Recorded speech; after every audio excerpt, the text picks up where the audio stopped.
मैं जानती हूँ आप सोच रहे होंगे कि मैं आज यहूदी धर्म की बात क्यों कर रही हूँ, और वो भी ओशो के नजरिए से। शायद आप में से कुछ इसे धार्मिक मानेंगे, कुछ इतिहास। लेकिन मैं आपको जो दिखाने वाली हूँ, वो इन सब से कहीं परे है। ये मानव मन के सबसे गहरे राज्यों में से एक है। ओशो कहते थे कि हसीदवाद यहूदी धर्म की आत्मा है, उसकी खुशबू। और कभी-कभी तो वो खुद को भी यहूदी कह लेते थे। क्या आप सोच सकते हैं क्यों? क्योंकि इस परंपरा में कुछ ऐसा है, कुछ ऐसा जादुई, जो हर इंसान को अपनी ओर खींचता है। ये सिर्फ पूजा पाठ या कर्मकांड नहीं है, ये है नाचती हुई आत्मा का रहस्यवाद। आज मैं आपको एक ऐसी दुनिया में ले जाने वाली हूँ जहाँ धर्म सिर्फ किताबों में नहीं, बल्कि जीवन के हर पल में जीता है। जहाँ परमात्मा सिर्फ दूर बैठा न्यायाधीश नहीं, बल्कि आपका अंतरंग मित्र है। अगर आप उन गिनी चुनी आंखों में से हैं जो सच्चाई को देखने की हिम्मत रखती हैं, तो ये वीडियो आपके लिए है। लेकिन रुकिए, इस यात्रा पर निकलने से पहले मैं आपको एक राज बताना चाहती हूँ। इस वीडियो में जो ज्ञान छुपा है, वो सिर्फ एक शुरुआत है। जीवन के कुछ सबसे बड़े रहस्यों को सुलझाने के लिए आपको इससे भी गहराई में जाना होगा। और वो गहराई, वो असली कुंजी, आपको इस वीडियो के डिस्क्रिप्शन में मिलेगी। क्या आप तैयार हैं उस छिपे हुए खजाने को खोजने के लिए, जो आपके सोचने के तरीके को, आपके जीने के तरीके को और आपकी किस्मत को हमेशा के लिए बदल देगा? अगर हाँ, तो अभी डिस्क्रिप्शन में जाइए। जो वहां है उसे हासिल करें। ये आपकी जिंदगी का सबसे बड़ा निवेश हो सकता है। ओशो कहते हैं, हसीदवाद यहूदी धर्म का सार है, उसकी खुशबू। शायद इसी कारण मैं स्वयं को कभी-कभी यहूदी कह लेता हूँ। ये चौंकाने वाला बयान दरअसल ओशो के यहूदी रहस्यवादी परंपरा हसीदिज्म के प्रति प्रेम को दर्शाता है। ओशो की दृष्टि में यहूदी धर्म की असली जान उसकी रहस्यवादी धाराओं में है, न कि कठोर कर्मकांडों में। पारंपरिक यहूदी धर्म टोरा, शास्त्र और तलमूड धर्मशास्त्रीय व्याख्या के सख्त नियमों पर आधारित है। शब्बात के नियम, कोशेर भोजन, अनगिनत विधि विधान, इन्हें यहूदी पहचान को हजारों साल गुलामी और निर्वासन के दौरान जीवित रखा। पर कभी-कभी धर्म का बाहरी ढांचा बहुत भारी हो गया। वहीं दूसरी ओर हसीद संतों ने धर्म की उसी इमारत में जान फूंक दी। 18वीं सदी में पूर्वी यूरोप में उभरे बाल शेम टोव जैसे हसीदिक गुरुओं ने घोषणा की कि परमात्मा उपदेशों या तर्क में नहीं, हृदय की प्रबल प्रेमपूर्ण अनुभूति में बसते हैं। वे ग्रामीण अंचलों में सामान्य लोगों के बीच गए और नाच गाकर, कहानी कहकर, उत्सव मनाकर ईश्वर से जुड़ने की राह दिखाई। ओशो बताते हैं कि हसीद मत ने यहूदी धर्म को आध्यात्मिक आनंद की राह पर लौटाया। एक ऐसी राह जहां नाचना, गाना, हंसना पाप नहीं, बल्कि प्रार्थना का ही रूप है।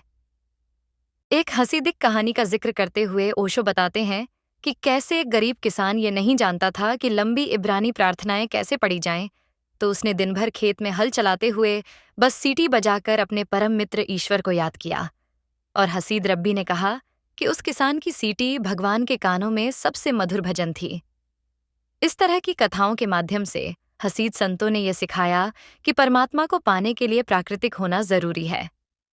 ओशो जोर देते हैं कि यहूदी हसीद परंपरा ने धर्म को जीवन के अत्यंत सामान्य क्रियाकलापों में ढूंढ निकाला। रसोई में रोटी बनाना हो या दुकान पर काम करना, हर कार्य को ईश्वर के प्रेम से किया जाए तो वही पूजा बन जाता है। ओशो ये भी इंगित करते हैं कि यहूदी धर्म ने दुनिया को एक अनूठी खोज दी, कब्बाला, गूढ़ रहस्यवाद। कब्बाला में एन सोफ, अनंत निराकार ईश्वर और जीवन वृक्ष जैसी अवधारणाएं हैं, जो परमात्मा को किसी एक रूप में नहीं, अनंत संभावनाओं वाली ऊर्जा के रूप में देखती है। ये विचारधारा सीमित मानव बुद्धि से परे के परम सत्य को समझने का प्रयास करती है। ओशो कहते हैं कि प्राचीन यहूदी ऋषियों ने परमात्मा को नाम, संख्या और अक्षरों के कोड के माध्यम से समझने की कोशिश की। एक तरह से ये उनका ध्यान और योग था। उन्होंने ईश्वर का कोई रूप गढ़ने की बजाय उसके अनाम अथाह स्वरूप से जुड़ने पर बल दिया। ये जुडाइज्म के दार्शनिक पक्ष की पराकाष्ठा थी। पर ओशो के लिए सिद्धांतों से ज्यादा महत्वपूर्ण है जीने का ढंग।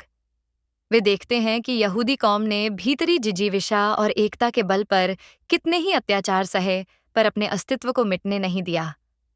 उन्होंने अपनी धार्मिकता को रीति रिवाजों के सहारे बचाए रखा, लेकिन असली प्रेरणा उन्हें अपने पैगंबरों और संतों से मिली। भविष्यद्वक्ता जैसे यशायाह या यिर्मयाह ने अन्याय के खिलाफ आवाज उठाई। मूसा ने एकता का सूत्र दिया। ये सभी यहूदी चेतना के आधार स्तंभ थे। और बाद में हसीदिक संतों ने उस चेतना को नाचते गाते जीवंत रखा। ओशो इस जिजीविषा को सलाम करते हैं। वे अक्सर कहते हैं कि यहूदियों ने कठिन दशाओं में भी हास्य नहीं छोड़ा। दुनिया के श्रेष्ठ हास्य लेखक चिंतक यहूदी समुदाय से निकले, क्योंकि दर्द में भी मुस्कुराने की कला उन्होंने सीख ली थी। ओशो ने अनेक प्रवचनों में हसीदिक कहानियां और चुटकुले सुनाए हैं। वे मार्टिन बूबर द्वारा संग्रहित हसीद किस्सों के बड़े कायल थे, जैसे डीटी सुजुकी ने जैन को पश्चिम तक पहुंचाया। वैसे ही मार्टिन बूबर ने हसीदवाद की आत्मा दुनिया को दिखाई। वे कहते थे, इन कहानियों में कभी एक सूफी सा फकीर है जो सराय में बैठ शराब पीते पीते भगवान को याद कर रहा है, तो कभी एक रब्बी है जो आराधनालय में प्रार्थना करने की बजाय बारिश में भीगते हुए ईश्वर का शुक्रिया अदा कर रहा है। ओशो इन प्रसंगों से समझाते हैं कि यहूदी धर्म की गहराई उसके अनौपचारिक, इंसानियत भरे स्पंदन में है। कानूनों में बांध देने पर धर्म मर जाता है, प्रेम और उल्लास देने पर जीवित हो उठता है। तो जुडिज्म से आधुनिक मानव क्या सीख सकता है? ओशो के अनुसार पहली चीज है परमात्मा के साथ अंतरंगता। यहूदी रहस्यवाद हमें सिखाता है कि ईश्वर कोई दूर बैठा न्यायाधीश नहीं, वो हमारा अंतरंग मित्र, प्रेमी, पिता, जो भी रूप तुमसे मेल खाए उस तरह अनुभव किया जा सकता है। दूसरी सीख, उत्सव और सामुदायिक भावना। यहूदी अपने उत्सव, हनुक्का, पासोवर आदि मिलजुल कर मनाते हैं। पूरे परिवार और समाज को साथ लेकर चलने का उनका जज्बा प्रशंसनीय है। तीसरी बात, शिक्षा और ज्ञान का मूल्य। ओशो कहते हैं कि यहूदियों ने किताबों और बुद्धि को सर्वोच्च मान देकर अपनी नई पीढ़ियों में जिज्ञासा और बुद्धिमत्ता जगाए रखी। यही कारण है कि उनका योगदान विज्ञान, कला, व्यापार, हर क्षेत्र में अनुपात से कई गुना अधिक रहा। ओशो जुडिज्म को एक जीवंत विरासत के रूप में देखते हैं, जिसकी खुशबू हसीद संतों और कब्बाला के ज्ञान में महकती है।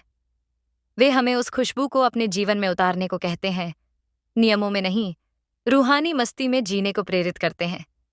जैसे एक हसीद कहावत है, जो नाच सकता है उसके लिए कोई दीवार बंदिश नहीं।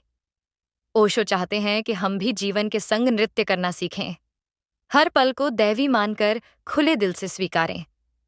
यही यहूदी मर्म है, परमात्मा को दिल की गहराइयों में महसूस करना, रोजमर्रा की जिंदगी को पवित्र उत्सव बना देना।